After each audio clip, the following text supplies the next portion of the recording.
Oi, alunos do segundo ano, tudo bom com vocês? Como que vocês estão? Espero que estejam bem, que estejam em casa e que estejam se cuidando. A gente vai dar continuidade à nossa aula e a nossa última aula ela foi sobre introdução, então hoje a gente vai falar sobre desenvolvimento. Como que vai ser a dinâmica dessa aula? Eu vou explicar um pouco para vocês, mas eu vou passar para os slides, tá? Então eu vou falar um pouquinho agora para vocês e depois eu vou analisar diretamente a imagem dos slides que vocês têm aí anexo na plataforma do Plural, tá? Então assim, como a gente vai falar de desenvolvimento e na nossa última aula falamos sobre introdução, é muito importante que a introdução de vocês esteja ok para que vocês consigam passar a fazer o desenvolvimento. Por quê? Porque vocês vão fazer 2 desenvolvimentos na redação.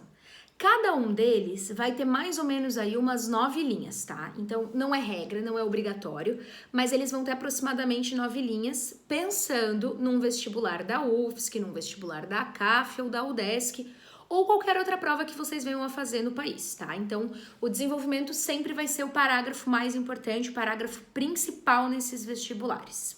Por sua vez, gente, no Enem, o parágrafo de desenvolvimento ele diminui, ele é enxugado, porque a conclusão é a mais importante. A gente vai falar sobre isso mais pra frente. Mas só para vocês terem uma ideia, o desenvolvimento no Enem, ele vai ter aí umas 7, 6 linhas, não precisa de muita coisa, tá?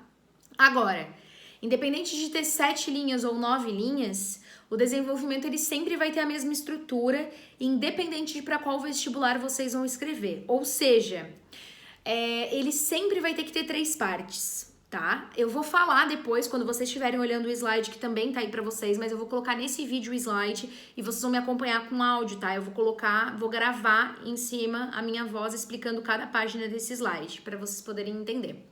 Então, assim, ele vai ter 3 partes, 3 momentos muito importantes, mas é importante saber que é como se fosse uma mini redação.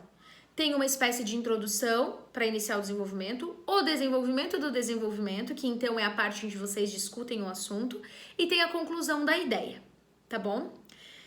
Dúvidas que podem surgir aí na cabeça de vocês. É possível tem que ter os 2 desenvolvimentos com o mesmo número de linhas? Não precisa.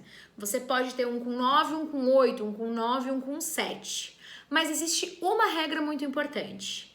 Não pode haver mais de 3 linhas de diferença entre o desenvolvimento 1 e o desenvolvimento 2, tá? Por que isso? Porque senão o corretor ele vai bater o olho e ele já vai perceber de primeira que você sabia muito sobre uma ideia e que não sabia quase nada sobre a outra. Então prestem muita atenção nessa questão, tá bom? Então basicamente é isso. O que tem que ter no desenvolvimento? Gente, o desenvolvimento ele tem que ter então a comprovação da ideia de vocês. Lá na introdução a gente já conversou sobre a apresentação de tema e de 2 teses na introdução, lembram? E eu ainda falei para vocês que não era para vocês começarem a discutir o assunto, porque senão ia virar desenvolvimento. Então agora é a hora de discutir, exemplificar, trazer a tua opinião, tá? Questão, como é que se traz a opinião se é uma dissertação e eu não posso usar a primeira pessoa? Usando adjetivos. A gente vai ter uma aula só para estética textual para vocês pensarem em como dar a opinião na redação. Vai ter um outro momento também que a gente vai falar sobre como colocar informação na redação, tá? Então assim, o desenvolvimento vai ter opinião, vocês vão discutir o assunto, o desenvolvimento ele vai ter aí a comprovação da opinião de vocês com informações. E nessa hora, gente, toda informação é válida. Vocês podem trazer dados estatísticos para comprovar a opinião de vocês, sempre mencionando a fonte. Vocês podem trazer dados históricos, colocando a data e explicando o acontecimento, ou colocando o nome do acontecimento e explicando também. Vocês podem fazer menção à ficção, séries, livros com o nome do autor, filmes, novelas, então toda essa parte fictícia, HQs, jogos, tudo isso pode aparecer como exemplo para o que vocês estiverem argumentando. Vocês podem trazer notícias, tá? Vocês podem fazer listas de exemplos, então colocar as consequências do aborto, aí fazer uma lista de consequências. Então tem vários tipos de informações que vocês podem usar. Vocês podem ir para a interdisciplinaridade, usando geografia, usando biologia, química, física, filosofia, que é muito bacana na redação, a filosofia é muito bem vista. Então vocês podem partir para as disciplinas escolares. E aí trazer também mitologia, que é bem bacana. tá? Então tem muita opção. Eu quero que vocês entendam que essas opções elas estão ao alcance de vocês, elas estão no dia a dia de vocês, elas estão nas aulas, nas apostilas de vocês. Então informação sempre vai ter. Tá bom? Então, vamos agora comigo olhar o slide que eu preparei para vocês, para a gente falar um pouquinho sobre os tipos de desenvolvimento que vocês podem fazer. Então, gente, como vocês podem perceber, agora a gente vai dar uma olhada nos slides para poder observar cada parte do desenvolvimento. Então, a primeira coisa que a gente tem ali é esse sanduíche suculento e saboroso que vocês estão vendo essa hora da manhã. Um sanduíche ele é dividido em 3 partes: pãozinho de cima, recheio e pãozinho de baixo. Então, eu estou fazendo essa analogia para a gente pensar na mesma estrutura para o desenvolvimento. O desenvolvimento tem o pãozinho de cima, tem o recheio e tem o pãozinho de baixo.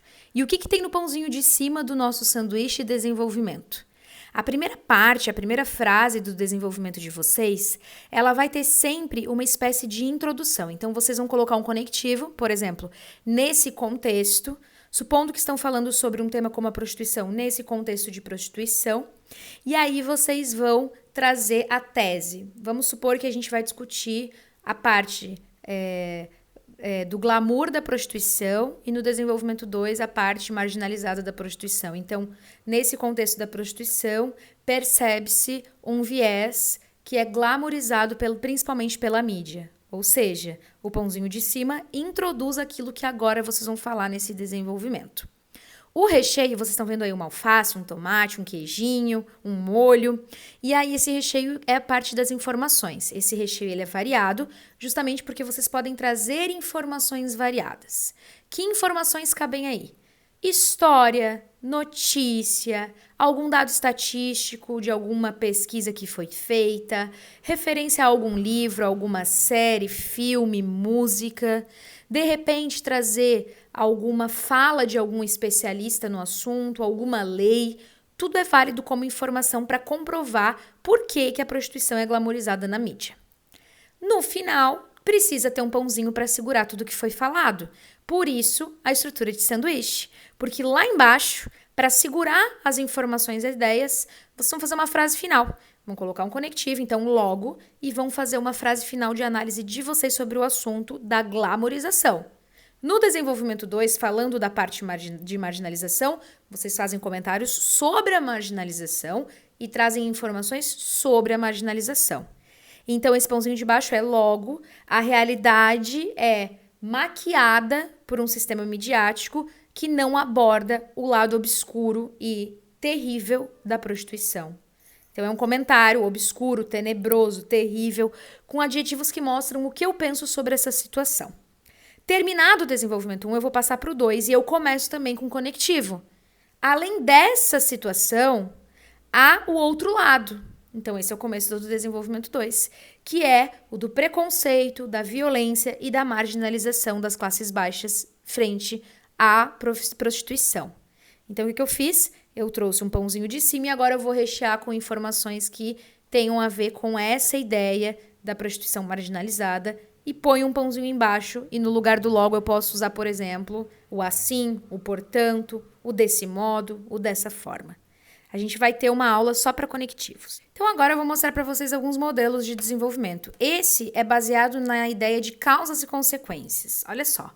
Existe um forte preconceito entre religiões por parte da população em geral como consequência da ignorância. Significativa parcela da sociedade pensa que o cristianismo é a única vertente religiosa aceitável, pois, no passado, as pessoas eram limitadas a uma educação católica. Devido a isso, no Brasil, não sobrava espaço para outras práticas religiosas, principalmente de matriz africana. Apesar de ainda existir preconceito religioso, essa prática não é mais aceitável, pois há mais de 100 anos o nosso Estado é laico, e o conjunto de povos que para cá imigraram sincronizou seus hábitos e costumes, como no caso da Umbanda, do Candomblé e do Espiritismo. Então, esse desenvolvimento fala de causas do problema e consequências do problema. Onde que está essa parte da consequência? Já lá na primeira frase. Existe um forte preconceito entre religiões por parte da população em geral, como uma consequência da ignorância. Então, o preconceito religioso é consequência da ignorância. O que causa o preconceito religioso? A ignorância. Qual que é a consequência da ignorância? O preconceito religioso. É cíclica a ideia. Então, o desenvolvimento de causa e consequência, ele faz essa análise. A causa do problema e a consequência dele. Tá? Então, vocês podem apresentar desenvolvimentos que falem disso. A causa da violência doméstica é fruto de um sistema patriarcal que não vê novos moldes familiares. Então, qualquer causa e qualquer consequência, a violência doméstica constante.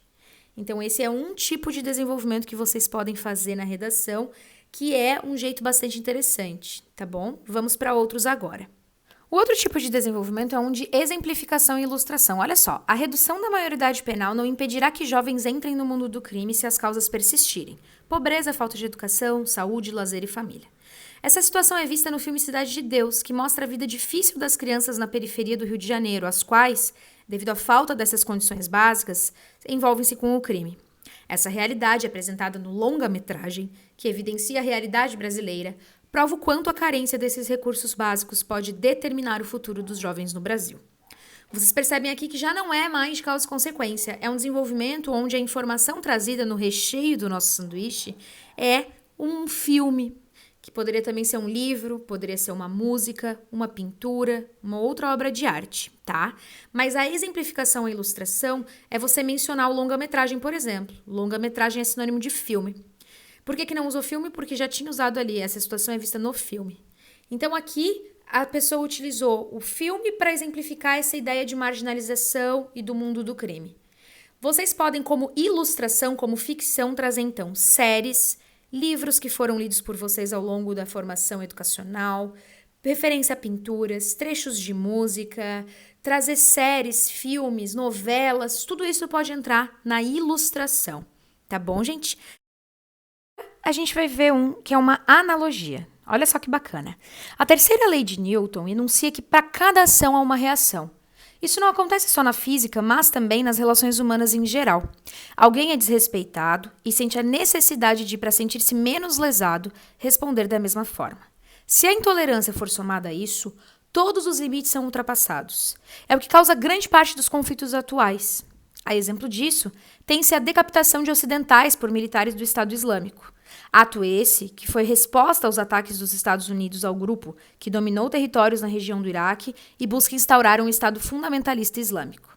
Sendo assim, delineiam-se ações extremas que geram reações do mesmo tipo. Aqui é uma analogia com o conceito da física, mas vocês podem fazer várias analogias com biologia, química, geografia, história e por aí vai. A analogia ela é bacana porque ela permite a vocês a interdisciplinaridade. Tanto é que, se vocês estiverem confusos em como fazer, olha bem para o comecinho da frase. A terceira lei de Newton trabalha com a ideia de ação e reação, e isso não acontece só na física, mas também, e aí você traz a sua análise. Isso é bacana porque os vestibulares eles têm pedido cada vez mais interdisciplinaridade. Agora a gente vai dar uma olhada em um que não coube muito bem aí, mas dá para ver tudo certinho, que é um desenvolvimento de argumento de autoridade. Olha só, além de sanar a dívida histórica herdada dos anos de opressão, a revogação da lei da anistia servirá de exemplo às gerações futuras, não permitindo que a situação volte a se repetir. Durante o período militar, o terror e o medo formavam um cenário cotidiano daqueles que ousavam fazer oposição à gestão dos generais. Torturadores e assassinos nunca foram julgados, o que deixa um legado de insegurança para as gerações futuras, uma vez que os envolvidos em tais crimes permaneceram impunes. Segundo o presidente da Subcomissão da Verdade, o senador João Capibaribe, não reavaliar a lei da anistia asseguraria a impunidade de atos cruéis da época, além de não condenar a tortura frequente praticada no período, que é inaceitável segundo tratados internacionais dos quais o Brasil participa. Assim, para que a opressão militar vivida pelos brasileiros não ocorra novamente, é necessária a revisão da lei. Vocês percebem aqui que a gente tem a autoridade onde? A gente tem duas autoridades. A gente tem autoridade, argumento de autoridade no nosso desenvolvimento quando a gente utiliza leis para comprovar nossa ideia. Então, vocês podem trazer lei, o número da lei se souberem, o nome da lei para explicar o que isso tem a ver com o posicionamento de vocês ou com a discussão de vocês. E a outra autoridade que aparece é a do senador João Capibaribe, segundo o presidente. Então, como que vocês inserem esse tipo de informação, né? Vocês podem usar o segundo alguém, de acordo com alguém, consoante alguém. Esses são recursos que vocês podem usar para fazer a autoridade. E para fechar, a gente tem um último desenvolvimento que é com dados. Vou ler para vocês verem como é que ficou esse. A ineficácia na diminuição dos crimes cometidos por menores de idade ocorre em virtude de que a redução da maioridade penal não afeta a causa desse problema, a qual está relacionada com as condições ruins em que foram criados esses jovens infratores. A maioria deles, além de terem baixa escolaridade, vem de famílias desestruturadas, o que dificulta a inserção desses menores de idade no mercado de trabalho e a aquisição de valores básicos ensinados pelos pais para viverem na sociedade. Uma prova disso é que, segundo o estudo feito pela Companhia de Belo Horizonte, apenas 18% dos garotos criminosos de 15 a 17 anos frequentam o ensino médio. Esses dados mostram da educação para que as crianças não se tornem criminosos. Mostram a importância da educação, faltou ali, tá? Então, aqui vocês percebem o quê? Fechando tudo que a gente falou até agora, a gente precisa pensar se tem as 3 partes daquele sanduíche. Então, observem que tem o pãozinho de cima, falando sobre a ineficácia da diminuição dos crimes cometidos por menores, tá?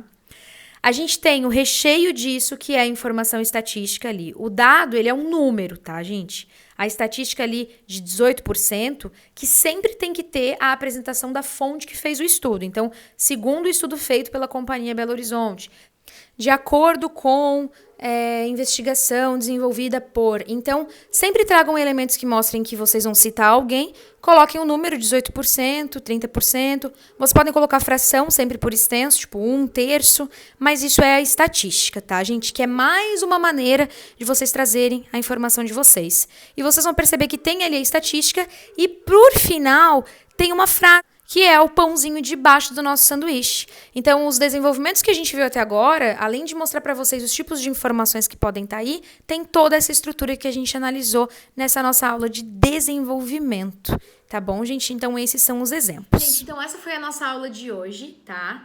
Peguem aquelas introduções que vocês fizeram de tarefa da outra aula e agora façam os desenvolvimentos com base nessa estrutura que eu expliquei para vocês. Então, não precisa fazer das 5 introduções. Vocês podem pegar uma introdução que está pronta e agora fazer 2 desenvolvimentos baseados nessa introdução, tá bom? Então é isso e a gente se encontra na nossa aula à tarde também, na nossa conversa, no nosso encontro no Hangout.